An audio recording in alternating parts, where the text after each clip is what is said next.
Hey, what's up everybody? Joe from Grindhouse Grotto. And tonight I'm going to be reviewing 1980s Terror Train. Now this is going to be a in-depth review of the Blu Ray, as well as an in-depth review of the movie itself.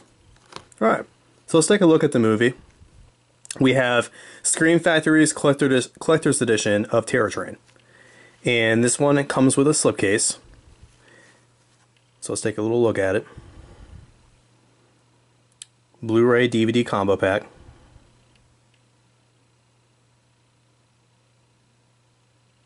Pretty nice artwork.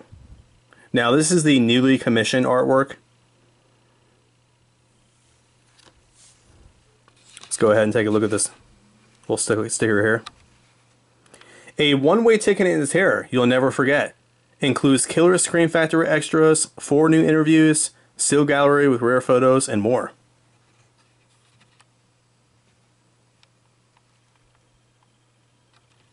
So yeah, this is a pretty awesome release. Check out the back real quick.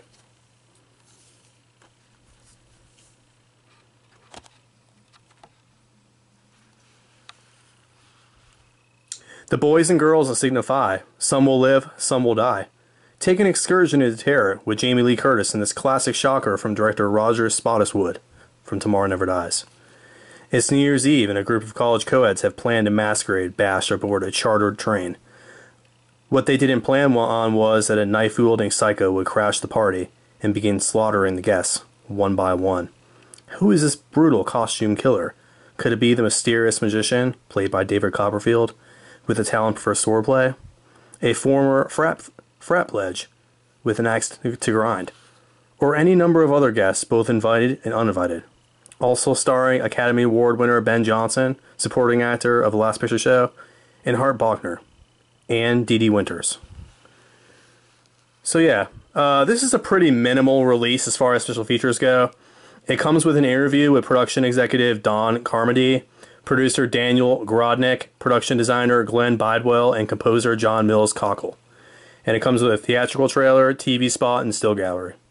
Now, this one came out in 2014, so this Blu-ray has been out for quite a long time now.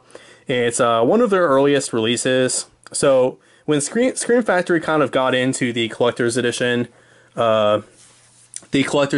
business, you know, these releases were pretty limited. I mean, honestly, at that time, even though they were collector's editions, you know, they were still kind of just getting into the game, so they really didn't have that much. To today's standard, this would be just a regular release.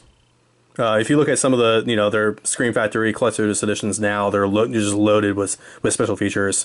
Now, for this particular movie, they might not have been able to get anything more than this. But, yeah, I still think it's a pretty solid release. You know, it's got really good, you know, really good artwork. The movie looks incredible. It's probably the best it's ever looked. Just a really solid Blu-ray release. Let's go ahead and pop this open. Now, all of their collector's edition Scream Factory titles all come with these limited run slipcases, and they come with the newly commissioned artwork. And then you just go ahead and pop this open. Now, I always choose to display the actual Blu-ray case with the reverse art. So this is the reverse artwork. It's actually the original artwork, post artwork, which I prefer this one over the newly commissioned artwork. That's just kind of how I choose to display my my Scream Factory collector's editions. Let's go ahead and pop this open. So this particular release comes with a Blu-ray and DVD copy of the movie. So it's pretty nice. You get both artworks on the Blu-ray and DVD. And then on the original front cover of the front, you got the original design. And pop this DVD out real quick. And then you get the same as the other one.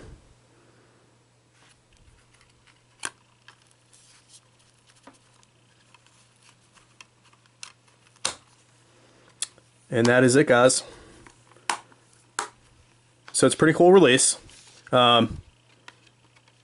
If you're looking to find this right now, I believe it's currently out of print. You might be able to find it on eBay, but I highly doubt that you're going to be able to find it with the slipcase. If you do find it, you're going to be paying a lot from scalpers. These things probably go for well over $100 at this point. Like I said, this is one of their earlier collector's editions. It's been out for a long time, and I believe it's currently out of print. So yeah, pretty cool release. Alright guys, stay tuned for my full in-depth review of this movie. So let's talk about 1980s Terror Train. 1980s Terror Train is notable for, taking place on a train. So it's got a really cool atmosphere to it. I really dig this film a lot. It's definitely one of my favorite slashers of that time period. So this is one of the earlier films in this slasher boom of the early 90s. I'm sorry, early 80s. Yeah. It's kind of one of those slasher films that, flies under the radar. There's just so many movies coming out during that time period that a film like Terror Train just kind of flies under the radar. Even though I think it's one of the best films of that time period, it's one of my favorites, it doesn't get enough credit. So let's talk about the film a little bit. So in 1980s Terror Train, we see a group of pre-med students on New Year's Eve, okay? They're all hanging around this bonfire, and they're getting ready to graduate, and it's New Year's Eve. And we have the main protagonist, which is played by Jamie Lee Curtis, and she's coming off the filming of Halloween. So she's coming off the success of Halloween. This is one of her other slasher films that she stars in. And basically she's coerced into playing a prank on one of the nerdy, more awkward characters in the film. So she lures this awkward frat pledge into one of the dorms. And when he comes in the dorm, he's basically lured in, and he's promised that he's going to have some kind of sexual act with Jamie Lee Curtis's character. He comes in, and they play this prank on him, and this prank basically messes him up so much that he ends up being hospitalized from the trauma. Now, we skip forward 3 years later, and the same group of frat kids, they're going to med school. It's New Year's Eve 3 years later, and they're basically having a New Year's Eve party on board a train. And while on the train, basically chaos ensues. They start having some kills. There's a masked murderer going around. And the cool part about this murderer and this killer in this movie is that he changes costumes throughout the movie. So as he kills somebody on this train, he takes their costume, because everybody on this train, it's basically a costume party. So he's going around killing people and taking their costumes, and that's how he's able to maneuver the train going unnoticed. So early on in the film, we really don't know who the killer is. Now they strategically have some red herrings in this film.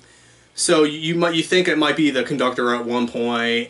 Then we get David Copperfield has it's one of his early roles. Okay, it might even be the only film that he's actually played in.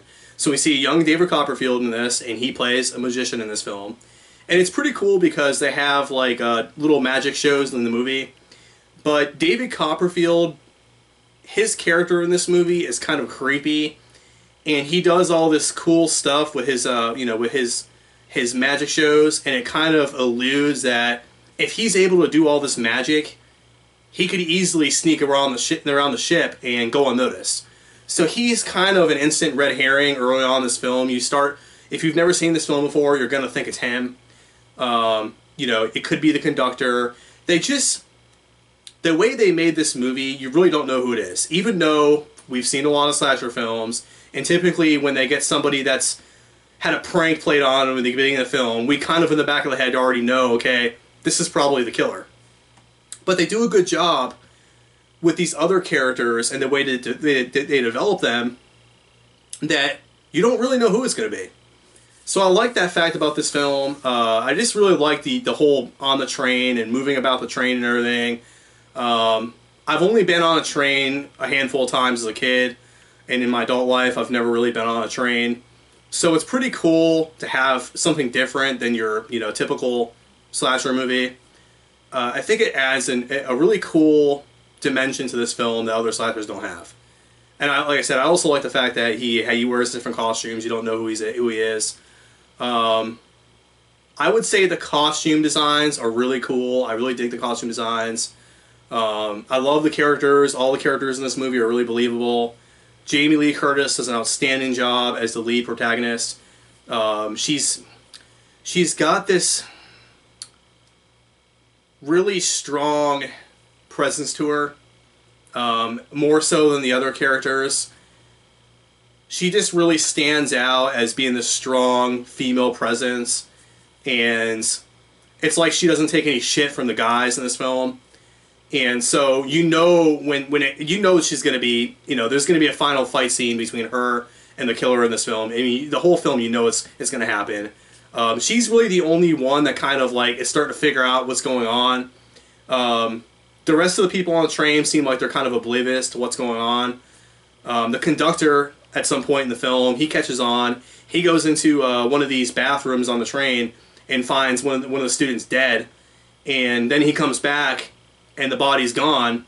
So he thinks, one of the med students is just playing a little game, whatever. Since they're med students, they do that kind of stuff. They play little tricks on each other. So he just thinks it's one of the med students on the train that did it.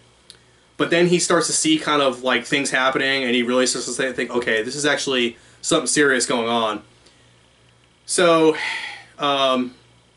yeah, Jamie Lee Curtis's character is awesome. Okay, it's one of her better films. I like her portrayal in this film more so than some of the other films like this she's done. I like this better than The Fog. I like it better than her portrayal, honestly. I like it better than Prom Night. I like it better than, I would say, Halloween 2. She does a better job in this film than Halloween 2. I still think Halloween is her best film that she's done. But I definitely think she's got a really strong performance in this film. But yeah, this film is awesome all around. It's got a really good it's a slasher whodunit. So the whole film you're trying to figure out who did it, who's doing the killings. The kill scenes in this movie are pretty tame for the most part. They're all off-screen kills. But this film doesn't really need it. The whole atmosphere really drives this film. It's just after you see somebody that's been killed or whatever, and you see kind of like the blood on the body and the way they they doctored up the body and everything. It looks really cool. It's really well done. This movie is just awesome. I love this film so much. I would give this film, out of 5 stars, I would give it a 4.5. I think it's a really strong entry into the slasher genre. I wouldn't put it up there with like Halloween or Friday the 13th, but I definitely think it's one of the better slasher films of that period. And so I think it's a great film. If you haven't seen it, I'm not going to, really talk about too much about the plot. I just kind of share my thoughts on this film. And yeah, it's an awesome movie. You need to check it out if you haven't seen it. Alright guys, just want to give a little reminder that I still am doing my 100 subscriber giveaway. So if you're interested in that, check out my previous video, the 100 subscriber giveaway details. Alright guys, until next time, take it easy.